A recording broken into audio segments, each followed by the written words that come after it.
కేంద్ర ప్రభుత్వం ప్రవేశపెట్టిన వక్ఫ్ బోర్డు సవరణ బిల్లుకు వ్యతిరేకంగా అమ్రాబాద్ ముస్లిం కమిటీ ఆధ్వర్యంలో ప్లకార్డులతో నిరసన.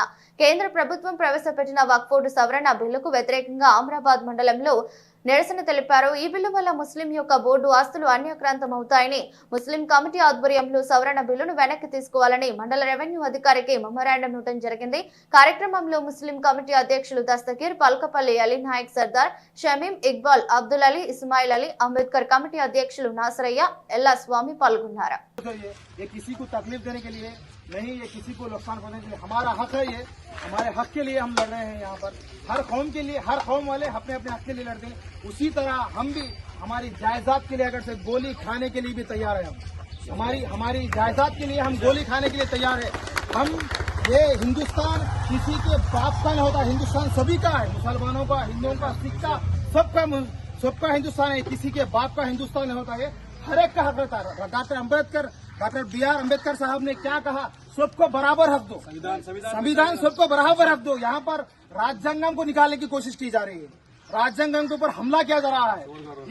इसीलिए जो गवर्नमेंट जो कानून बनाई है, उस कानून के मुताबिक, उस कानून के खिलाफ जो है मुस्लिम पर्सनल लॉ बोर्ड के सदर, all India Muslim personal law board के सदर के मुताबिक जो है उनके जगह, हर जगह इंडिया में हर जगह एहतजाज किया जा रहा है।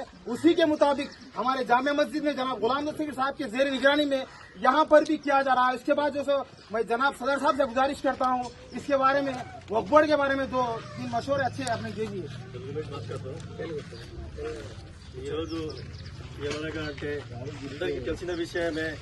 కొన్ని నెలలుగా, కొన్ని సంవత్సరాలుగా ఈ బిల్లు ప్రవేశపెట్టడం జరిగింది గవర్నమెంట్ ద్వారా.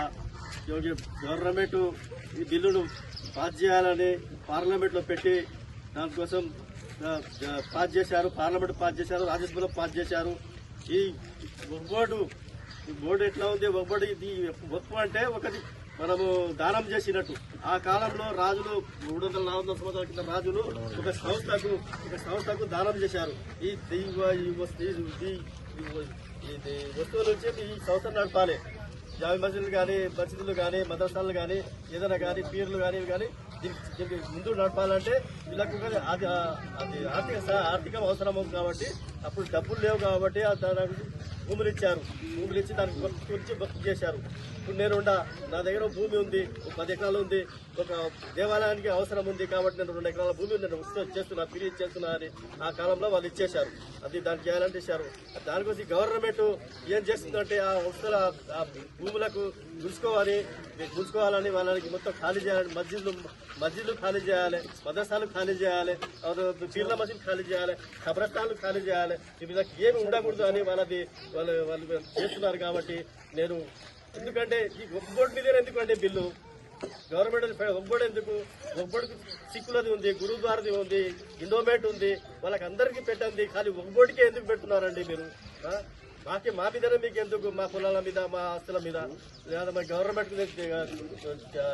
చేస్తున్నా ఇది మొత్తం ఈ వక్ఫ్ బోర్డు బిల్లు మొత్తం వాపస్ తీసుకున్నంత వరకు, రిటర్న్ తీసుకునే వరకు, దాన్ని క్యాన్సిల్ చేసే వరకు మేము పోరాడుతూనే ఉంటాం.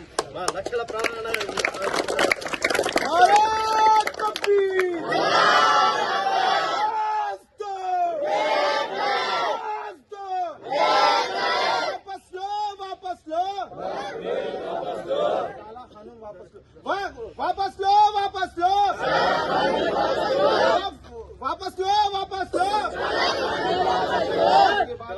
గవర్నమెంట్ మేము తెలియజేస్తున్నాము. గవర్నమెంట్ సరిగా తెలియజేస్తుంది. ఎందుకంటే ఇది ఆస్తి ఉంది కాబట్టి, పునరాస్తి ఉంది కాబట్టి మేము చూస్తున్నాం. ఫలస్తీన్లో ఒక మస్జిద్ ఉంది, మస్జిద్ అక్సా అని, దానికి ఇజ్రాయెల్ వాళ్ళు కబ్జా చేయాలని చూస్తున్నారు. వాళ్ళు ఏం చేస్తారు, మొత్తం ముందుకు వచ్చి లక్షల ప్రాణాలు ఇస్తున్నారు కానీ మస్జిద్ పోలీసులు లేరు. కాబట్టి అదే విధంగా ఈ ఆస్తి కూడా మేము లక్షల ప్రాణాలు పోయినా పర్వాలేదు కానీ